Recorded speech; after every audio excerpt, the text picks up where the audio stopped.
Welcome to the Darkstream, Voxday, voxday.blogspot.com, and unauthorized, running a little bit short, so without further ado, we'll jump right to it. One thing I should mention, somebody was asking on a super chat about some unauthorized wear and so forth. We already have an unauthorized shirt that's available at crypto.fashion. There's also a number of other shirts. There's this Arcaven Comics shirt that I just got sent today. There's a Dark Legion Comics. There's like the QIA shirts, etc. So we got a lot of stuff that is going. So anyhow, Brexit. What's going on with Brexit and what's going on with Italy and Salvini and so forth. In both cases, what's happening is essentially the same thing. The parliament is attempting, and especially the left side of the parliament, is attempting to stop the trend towards populism and nationalism. It's literally the same thing that's happening. And in both cases, you have the people on both sides playing games with the law. Almost everything they're doing on both sides is completely legal, but they're digging into all the rules and procedures. It's a pretty serious political game that's going on. It's really funny with regards to Brexit because they're all upset. The Remainers, the people who want to stay inside the European Union, are all upset that the Prime Minister has prorogued the Parliament, which basically suspended the Parliament for the Queen's speech, which is totally normal. In fact, this Parliament is one of the longest, if not the longest, in history that hasn't been prorogated. And so there's nothing unusual about this. There's nothing strange about this, but they're shrieking and screaming that it's unfair, which is completely ironic because it's the Remainers who have been bending, if not breaking the rules so far already. So what they're trying to do, what the Remainers are trying to do is they're trying to keep Boris Johnson from either playing out the string so that Parliament can't do anything before October 31st when Britain leaves the European Union without a deal. But see, they know they don't have, in both cases, welcome hodily daedal. It's almost a bad word. Anyhow, what is happening in both cases is that the Parliament wants to stop what is happening with the government, but they are afraid to force an election because they know that if an election is held, even more power is going to go to the nationalists and to the populists, which in the case of Britain is the Brexit Party and the Conservative Party, and in the case of Italy is La Liga. And so what happened, it's been kind of a reverse in the two different situations. In the case of Britain, the pro-leave forces, which Boris Johnson is now a committed member, it appears. He sort of has a political gun to his head because Nigel Farage is right there to take over if Boris lets the people down. Now, fortunately, Boris believes himself to be a man of destiny. He wants to go down in history. And so the only way that he can do that is to lead Britain out of the European Union. That's why I tend to trust him with regards to this, if nothing else. So the nationalists are in control of the government and the process And so they're in a strong position there because the parliament can't do anything except for calling a vote of no confidence and then forcing a new election, which they don't want to do because that will just lead to more power for the Leave forces, the nationalist forces. On the other side, in Italy, there was always this uneasy alliance that for the last year and a half between the Movimento Cinque Stelle, the Five-Star movement, and La Liga, which just means the League, both of which are nationalistic to a degree. But the Five Stars were created, they were a movement that grew up around a comedian named Beppe Grillo. And so they don't really have much of a program per se. La Liga is the strong nationalist party, led, of course, by Matteo Salvini. Now, Cinque Stelle first attracted a lot of the disenchanted, and so they were the stronger party at the time of the election, and so La Liga was the junior partner. And it was a bit of a left-right alliance, which means there was always some tensions between them. The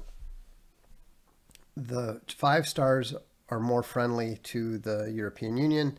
They're less against migration, whereas the La Liga is very nationalistic, very anti-migrant, less concerned about the big economic spending that the Five Stars want to do. So what happened is that Salvini was put in a position where the Five Stars told him, well, we'll give you the migration stuff you want, but you're going to have to go along with our social spending first. Hang on a second.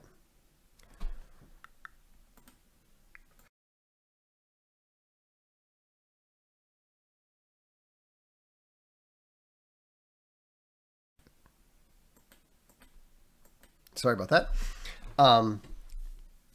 So Salvini decided that it was the time to make his play. And Italian governments are very precarious. There have been like 57 of them or something since World War II. The fact that this uncomfortable alliance actually survived for a year and a half was somewhat surprising to people. It was actually longer than the average Italian government. But the Salvini he thought, okay, I'll withdraw from the government. The government will collapse. Will have to be a new, there'll have to be a new election, and then we'll be in a position to take power. But the Five Stars managed to work around him because they worked out what was considered to be a very, very unlikely deal with the Democratic Party, or the Party Democratic. This is described as a center-left party, but it's actually the left. It's the combination of the Italian Communist Party, the Italian Socialist Party, and several other parties that are nominally of the center. But again, they're harder left than the Five Stars. And also the Democratic Party, they're part of the historical Italian establishment. The Five Stars were not. A lot of the Five Star leaders are fairly young, and so they're less distrusted than the left leaders. Anyhow, let me give you a roundup of what La Repubblica says in terms of the winners and losers, and then I'll explain and I'll put it in a little more context. So, I vincitori. Who has won who has won among the various parties that opened this crisis of government? And the first person, the big winner, they say, is Giuseppe Conte. Now, Giuseppe Conte is the leader of the left wing of the Five Stars. There's a guy named Di Maio. Di Maio was Luigi Di Maio. He was the leader of more of the right wing of it. And so Conte is the one who really struck the deal with the Democratic Party. And they're saying the second big winner is Matteo Renzi. Now, Matteo Renzi is the leader of the Democratic Party, one of the two leaders. And he was the Italian prime minister when they were trying to modify the Italian constitution, which was voted down by the people. This was really the point where Salvini became a major player, because Salvini led the opposition to the change in the Italian constitution, which was going to take a lot of the power away from the people and give it more to the central government. So now the interesting thing here, it says, Il secondo è Matteo Renzi. The second is Matteo Renzi. In just a few hours, he has dismissed everything that he has said over the last 2 years. That's why this alliance was considered unlikely. He's been criticizing Five Stars very, very harshly. They're never going to work with them, etc., etc. Now suddenly, he does this total about face because they were willing to do anything they needed to do to try to stop Salvini and La Liga. However, because this is Italy, it's always more complicated than it looks, because only a few hours after this article, Renzi announced that he was not going to take a position in the new government. So it's, who knows what's going on. They said the third player is Dario Franceschini. He is another one of the leaders of the left wing of the Five Stars. No, I'm sorry, no. He is another leader of the Democratic Party. Then Romano Prodi is he's a technocrat that was installed as the prime minister by the European Union. He's kind of the grand elder of the left. And so the fact that he and Renzi are back in is going to be very, very unpopular with the people in general. The whole reason that Five Star and La Liga ended up winning something like 60 or 70% of the vote between them was because of the high level of distrust for Prodi and Renzi. So now they're suddenly back in government. A lot of people are not happy. Another old leftist is Walter Veltroni. He's a Prodi ally. They're saying Beppo Grillo, the comedian. Obviously, he's still an important player. And apparently, he was involved somehow in favoring Conte against Di Maio. Again, favoring the left side of the Five Star versus supporting the right side of it. And then finally, they said Roberto Fico, who is kind of one of the bigger names on the left side of the Five Stars. The other winners, they say, are the European Union, because the Democratic Party is very, very pro-European Union. And then now they're saying the losers, the defeated. They're saying this was disastrous for Matteo Salvini. The chief of the league thought that he had Italy in his hands, but he was defeated by politics, and he committed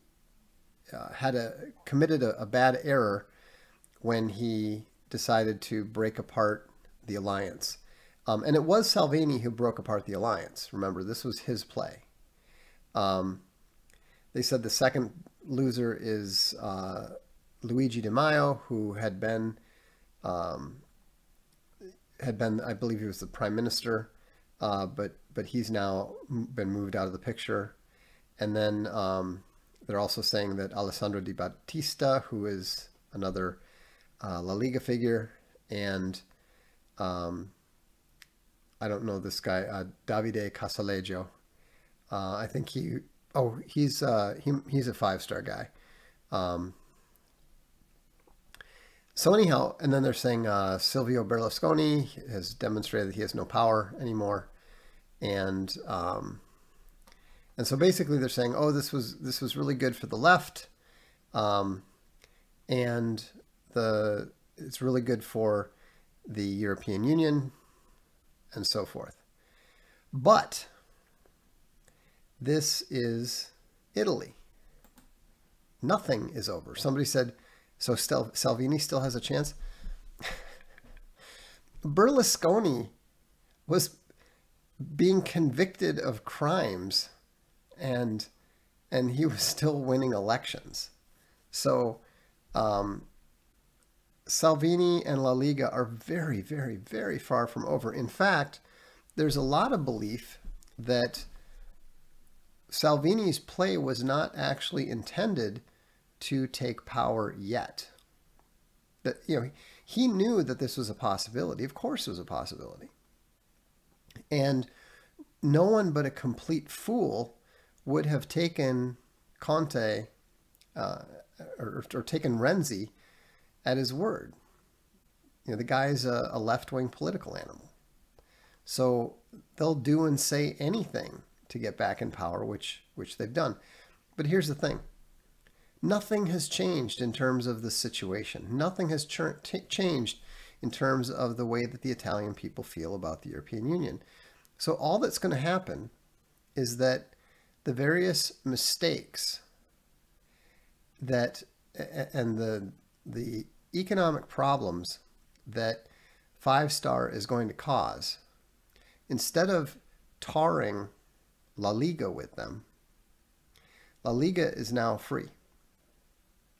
La Liga is no longer responsible for these bad decisions that Conte and Di Maio and the other 5-stars were making. And so I think that this is one of those one step forward, or one step back, 2 step forward situations, because the pressure on the Italian government to leave the European Union is not going to be reduced by this one little bit, especially when they see Britain getting out of the European Union. And they're going to have an election eventually. It's not going to be that long. Remember, the average lifespan of a Italian government is about 1 year. And the PD, the Democrats, who again are communists and socialists, are and establishment communists and socialists, they are not going to get along well with the 5-stars. They're not going to listen to the 5-stars. They're going to consider the 5-stars, just a necessary evil, and they're going to try to push them aside as fast as they can and as soon as they can. And so when that alliance breaks up, and it's probably not going to survive as long as the La Liga 5-star alliance did. What they're calling it now is they're calling it the Rosso Verde alliance, the red and green alliance. And, those are 2 of the colors of the Italian flag. So they're, trying to, it's a little ironic. They're trying to paint a nationalist image over these profoundly anti-nationalist politicians. But it's not going to work. I mean, these guys are absolutely going to screw it up, and probably sooner than anybody imagines. And so I suspect that the end result is that when the elections are held, Salvini and La Liga are going to be in an even stronger position than they would have been if they held elections right now. So, this is very, very far from over. They always, when you have an ally, when you're tied to an ally who isn't allowing you to do what you want to do, it's probably better to break the alliance and not be in power for a little while. You know, they're not going to, there's no way that the Five Stars and the PD are going to make intelligent decisions on the economy, on the European Union, or with regards to the migration crisis. So, factor in evidence of pedos and trafficking being revealed. I think that this will probably slow that down a little bit, but not necessarily. If you recall, Trump was visiting with Conte, talking with Conte at the G7, and he made it very clear that Conte was somebody that they could work with. Remember, Conte is 5-star. He's not PD. And so I think it is unlikely that Conte is going to try to get too much in the way of what Trump's team is doing. Nationalist Bear says, Vox, will the Italian ports get flooded in Salvini's absence? Probably not, because they're not going to want to give La Liga that kind of ammunition. You need to remember, they know this is their last chance before the nationalists take power. And so, yeah, they'll probably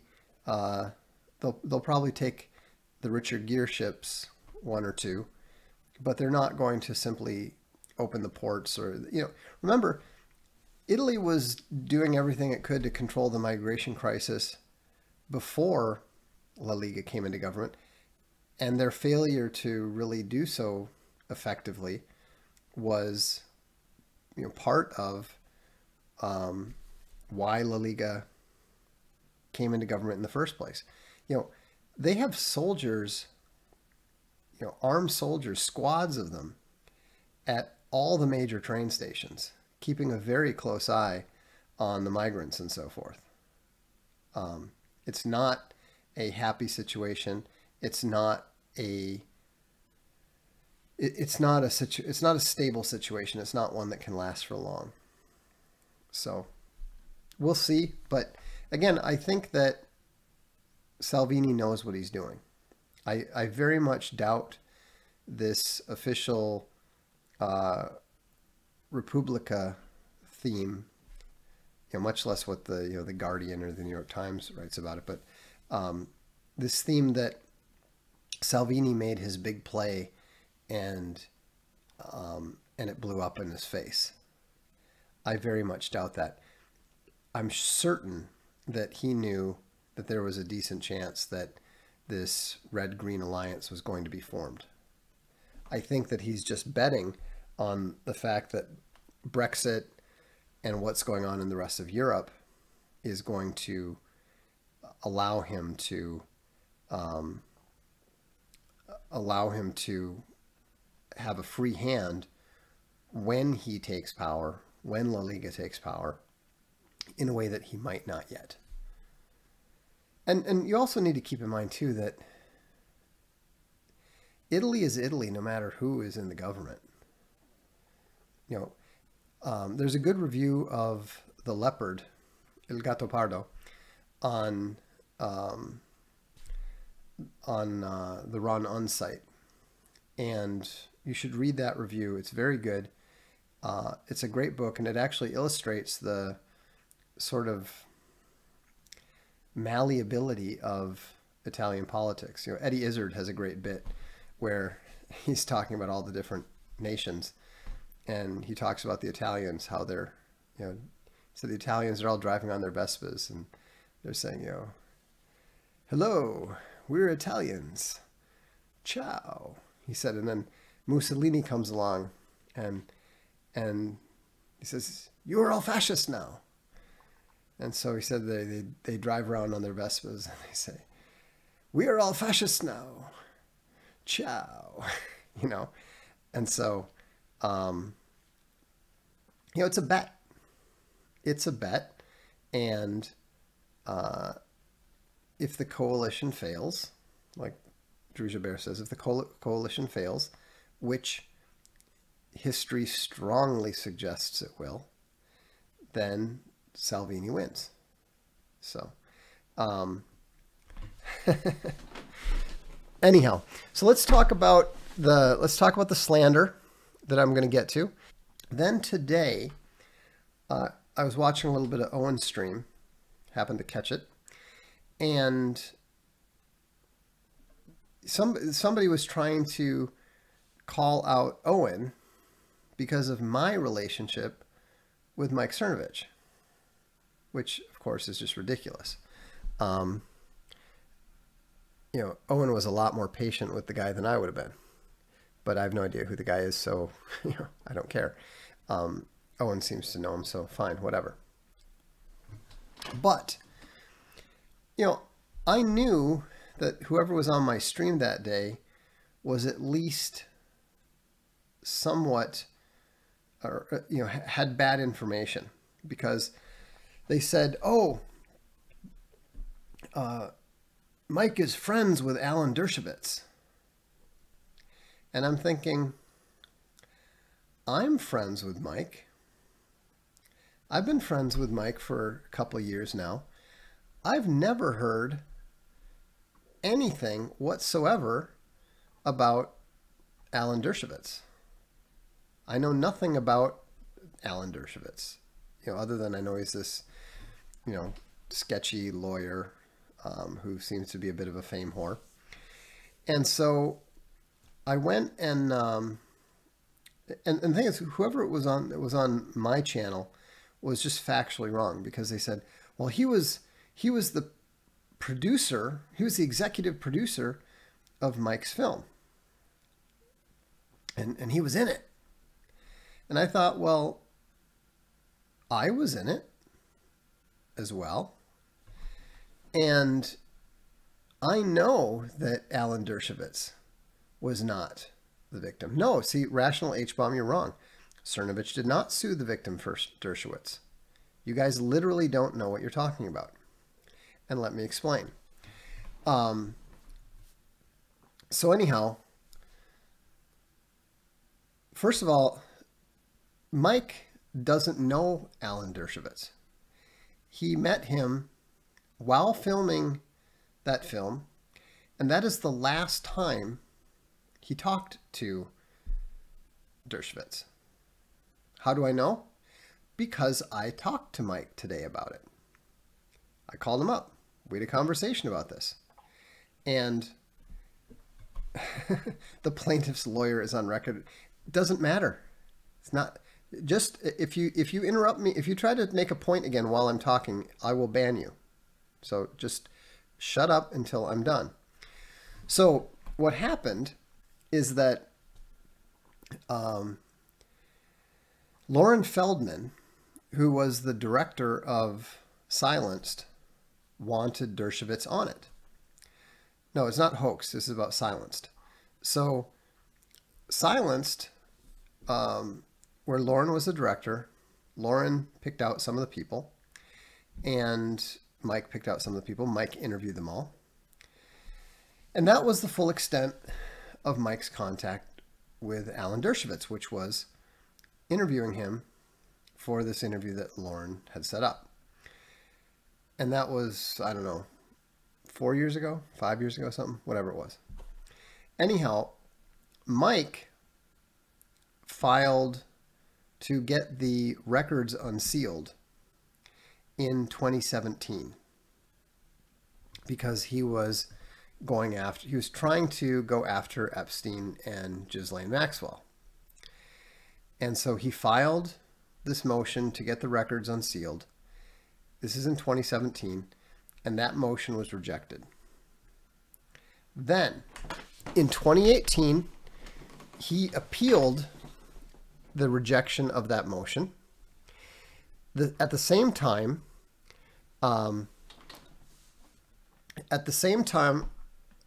okay, you're banned, Victoria. I'm not interested in people trying to argue with me here, especially because you don't know what you're talking about. I just told you that Mike interviewed Dershowitz for the interviewed Dershowitz for the film. So anyhow, Mike files the motion in 2017. It gets rejected. In 2018, he files a appeal of that decision. The Miami Herald also files a motion to unseal. And then Alan Dershowitz filed to appeal the rejection of Cernovich's motion. So you've got 3 different filings. And remember, anybody can do this. It's like there's no coordination between the parties. It's like when there's a case before the Supreme Court and hundreds of different parties file what they call amicus briefs. The original party has nothing to do with this. Nothing whatsoever. So, I could have, filed to support the appeal. Anybody could have. Dershowitz did. We still don't know why he did. Personally, my theory is that he didn't believe that it was going to be unsealed. Remember, Mike's motion had been denied. The Miami Herald's motion had been denied. So my suspicion is that he was claiming that it would show his innocence, blah, blah, blah. Please unseal it. But he was not expecting it to be unsealed. Anyhow, the judge then took all 3 of those appeal requests and merged them together. It's called consolidation. It's entirely normal. Courts do this all the time. And again, it has nothing to do with it has nothing to do with the parties involved. So what happened is then the decisions were unsealed, etc., etc. At no point was there any communication between Dershowitz and Cernovich, but they never say that Cernovich was the Miami Herald's lawyer. He wasn't either of their lawyers. He was filing himself on his own behalf because he wanted to get those records unsealed to find out what was in them. So anyone who claims that Dershowitz is Cernovich's friend, that Cernovich was Dershowitz's lawyer, or that they have had any contact in the last 3, maybe 4 years. When did Silence come out anyhow? Let me see this. IMDb, Silenced, Cernovich. The Red Pill 26. Okay, Silence came out in 2016. And I believe that they did the interviews then. So it's been at least 3, possibly 4 years since Cernovich has had anything to do with Dershowitz. And then furthermore, as somebody else just points out, there's a decent chance that Dershowitz got involved because he hates David Boyce, or however you pronounce his name. Those guys have been going at each other for years. So there's this whole other angle that, I know very little about, but again, anybody who is making any of those claims, remember, they made several lies, or they told several lies. They said that Dershowitz was a executive producer on Silenced. He wasn't. And he wasn't an executive producer on anything else. They said that he's a friend of Mike Cernovich's. Again, not true. They said that Mike was Dershowitz's lawyer. Again, not true. And then they said that they were working together. Again, not true. So anyhow, That's really all I have to say on the subject. You know, I knew that it was total nonsense, but before I made a direct statement on it, before I made a direct statement about something that I didn't know for sure, the only thing I was willing to state originally was that Dershowitz was in Silenced, but he was not the executive producer. So, anyhow, I think it's absolutely ridiculous. I think these claims are provably false and have been proven to be false. And so that's all I have to say about it. And I suggest that those people who are trying to slander Cernovich in this way owe him an apology. And if anybody tries to keep passing these lies on here, I will ban you. You know, I've known Mike since Gamergate in Paris. He's a friend of mine. You know, I'm not going to permit people to come and lie about my friends. Not going to happen. No, I saw it was Adam Green on Owen's channel, but I don't remember it being Adam Green here. So, anyhow, but I was asked about this. I addressed it to the full extent of my knowledge before. I looked into the rest of it. I have now addressed the rest of it. So that's that. Let's go into the super chats now. Okay, Chris said, Vox, please make unauthorized TV merchandise. There's already unauthorized TV shirts at crypto.fashion. But we're going to be sending them to all the premium and annual members. Let's see. Dogwood Bear sends $5. He says, this is to make up for talking about myself earlier to see if I was banned. As the kids say these days, my bizzle bad. They don't say that, dude. They haven't said that for like 20 years. But anyhow, thank you. Samuel Hill says, Dave Chappelle's theft of Owen's joke is proof. Nobody is having a better time than us. Now, if we can only get Aragorn, SDL, to accept the throne, VFM equals dead men of Dunharrow, we can dream kinder, gentler dreams. That's kind of an amusing comparison. I'm sure my wife will be amused by it. But yeah, I'm really not interested in the throne.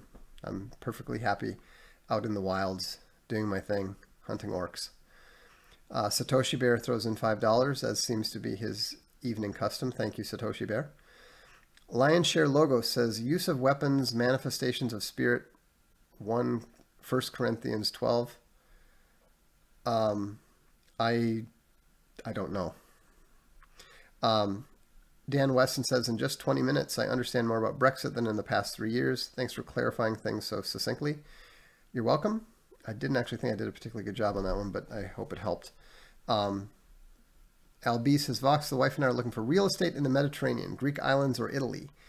We live in Canada, but it's clown world financially and politically. Thanks for all the knowledge and laughs. Did my research, but you're on the front lines. I would much rather be in Italy than in Greece. That's my opinion. Greece is probably cheaper, but I prefer the Italian culture. Andrew says, rock on, brother, and throws on 10. Thank you. Truth in Politics today said, hi, Vox, what do you think about alt-writers who push Russian imperialism in the form of a Eurasian superstate? I think they're retarded. I mean, I literally call them alt-retards. Any sort of imperialism is anti-nationalist. I'm a nationalist. I don't support imperialism. Imperialism always ends badly, and usually ends badly for the empire. What do you think about Alexander Dugin? I don't. I've looked a little bit at his stuff. I'm unimpressed. And Christopher Non throws in $2. Thank you. And we're caught up. So, let me see here.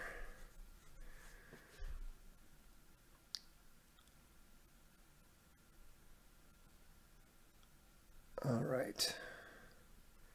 Tony, don't steal my joke. Yeah, a lot of that going around these days. Douglas Quaid said, I really like to Throne of Bones. Any chance of a Sea of Skulls audiobook? Yes, once I finally finish it. New Tunes for Old Logo says, thanks, Vox, for keeping us informed on our nationalist allies in Britain and Italy. May they succeed and provide a blueprint for all the nations. We certainly hope so. Dragonkin said, you're more informative than virtually any journalist working today. Thanks, Vox. Journalists tend not to know very much, just so you understand. My family has long been family friends with a very, very well-known journalist. Maybe not quite as well known today, but somebody who's been on the national scene for a long, long time. I mean, we're talking 30 years. And she's a good person, very likable. And after my grandfather's funeral, which she attended to, we went out for dinner, my wife and I, and her and a friend of hers who is also a big name journalist at the same institution, I believe. And this journalist at the time was probably not as famous with regards to news, but she was in the news a lot because she'd written a memoir, and they made a movie that Meryl Streep was in out of it. And so the four of us were having dinner, and we had a good time. You know, both likable women. You know, obviously, we differ politically, but you know, when you've known people for a long time, sometimes it's just is irrelevant. You know, you've got plenty to talk about. You don't need to. You know, maybe that's less possible today, but you know, it's back then it was very viable. Anyhow, after the dinner, my wife said to me that she was really surprised at how little these women seemed to know about anything, despite the fact that they had like seemingly been everywhere. And you know what I explained to her, because I'd been around a fair number of journalists at that point, given my syndicated column at the St. Paul Pioneer Press and whatnot. Journalists know a very, very little about a lot. They're the kings of the I've heard about it, so I know it mentality. They can talk to you about anything. They will know somewhere between 3 and 5 facts about everything. The downside is that they almost uniformly don't know more than 5 facts about anything. So they have this very broad but very shallow knowledge base. And so, someone like me is, that's not my style. I like to go deeper about fewer things. Sadly, my name is Private says the worst boomers predict will happen to the U.S. is that the government will break down and citizens will have to maintain order in the meantime. Delusional.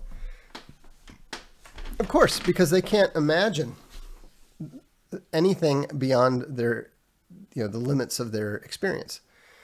They can't even imagine that whites will not be a majority because they've never experienced it. Even though it's happened in, I think there's over 100, there's 109 counties where, it might even be 109 more counties where whites are now a minority in the United States. Boomers can't admit that it's possible when it's already happening. Christopher Non says Greek property tax is ruinous. Do not buy. Well, there you go. I didn't know anything about Greek property taxes. How will movement in Europe be for expats with a no deal? It'll have no impact whatsoever on anyone who's not British. So When is Sea of Skulls going to be completed? I have absolutely no idea. I have a long way to go. Let's see. Ha! Okay. Lee Stranahan has Cernovich's number. Okay, Lee Stranahan is full of shit. Just in general, just so you know that.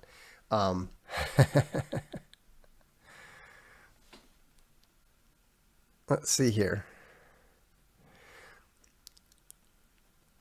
Oh yeah, he was arguing against Pizzagate, and he was supporting Jake Tapper.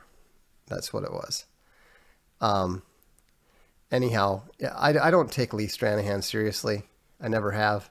But look what you just said. Cernovich petitioned against the plaintiff. Yes, he did. Same as Dershowitz. Yes, I already explained that. Cernovich did it. He filed his motion first.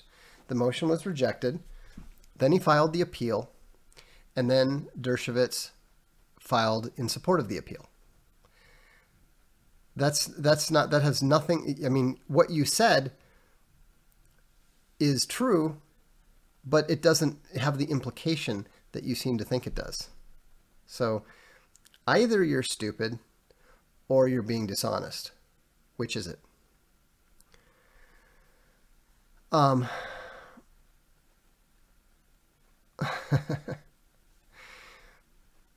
What is hard to understand about this? There's nothing hard to understand about it. It's just that they don't want to give up their narrative. They have a narrative. They created a narrative from some facts and apparently some non-facts, and now they're trying to cling to the narrative even though it doesn't hold up. Okay, and plaintiffs say petition is virtually identical. Of course, because it was filed publicly. You don't... Oh, okay, you're banned for stupidity. You know, I'm willing to give people 1 or 2 chances, but if I explain something and you're not able to understand my explanation, I'm not going to keep trying. I can't dumb this down for everybody. So, you know, I explained it. Twice he didn't grasp it, so be it. Serious question. As a Gen Xer, how do I get over what the boomers have done to our future? I keep getting blackpilled. Well, God doesn't give you a spirit of fear, and he doesn't give you a spirit of despair. Why do you want to give in to the enemy? That's what you're supposed to do. We are where we are. The situation is what it is. You don't always get the ball at the 50-yard line. Sometimes, you know, they kick it inside your own 5. So modify your game plan accordingly and keep playing to win. Let's see.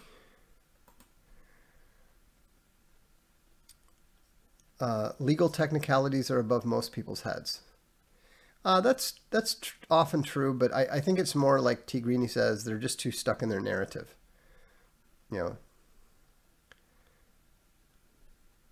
To what extent are narratives and PR talking points centralized and commanded in news studios? Highly. Very, very highly. It's not organic. You know, it's influenced by non-media people at the central locations, which is like the New York Times, the Washington Post, and then everything just radiates out from there.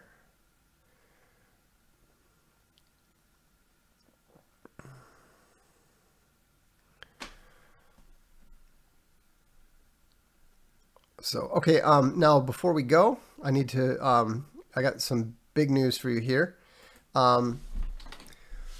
Owen's Comedy Tour now has tickets available. This is where you can buy them. Go to hugepianist.com/tour. He's doing 4 shows. The first one in Portland, Oregon. The second one is in Idaho. I think it's September 28th and September 30th. And then he's doing shows in Hobart, Indiana, and Mansfield, Ohio. Unauthorized is going to be filming a special at all of them. So we really want to pack it out. So get your tickets. There's going to be meet and greets available, but right now it's just the tickets that are on sale. So let me see how many are there at the different locations. There are, this is not how many there are left, this is total. So, a fair number of them are already gone. There's 330 seats in Portland, 430 in Idaho, 280 in Indiana, and 436 in Ohio. So if you're a bear, I would highly recommend that you go. And if you're not, we're going to put up a number of merchandise options, including a digital download of the special, a collector's edition DVD and then there's also going to be a full documentary, which is a documentary of the tour. Lady Pitbull Love is already ahead of us. She's already bought her tickets for the Ohio show, so good on you. Skullduggery's already got the Portland ticket. Welcome the Minus Parable. I like that name. Anyhow, I'd encourage you all to go. This is going to be big. This is how we win the culture war. One step at a time, one event at a time. Oh, Casey Bear, don't buy a ticket to support. We have other ways to support. Like what I would encourage you to do is to buy a digital download of either the, I think for $10 you can buy the download of the special, or for $25 you can get the documentary and the special. There's, that's the way to donate to support the tour. And there's a couple of high ticket items too, just for hardcore serious supporters. This is going to be big, and it's not going to be the last one.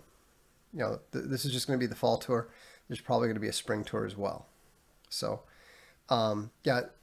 because we're filming, we want the venues to be full. We want it to be energetic and so forth. So, there's going to be, I believe we're going to do 250 copies of a collector's edition, either DVD or Blu-ray. Yes, there will be t-shirts, and there's going to be a special tour t-shirt, and it's going to be available to supporters. That's going to be a good way also to support the tour if you can't go, is get a tour t-shirt. Welder Bear's already got 2 for Portland. So anyhow, so I'm glad to see that the Bears are in full support. I think it's going to be good because it's going to be an all new show, all new material, or at least mostly new material. And again, it's incredibly unfair and incredibly wrong what's being done. I mean, think about this. What was it? 2 ticket. So this is how we get around it. This is how we win. So, and you can see that, I don't know if you can see that, but the battery just came up and said, the battery's running out. So anyhow, thanks for tuning in. This is the Darkstream. I'm Vox Day.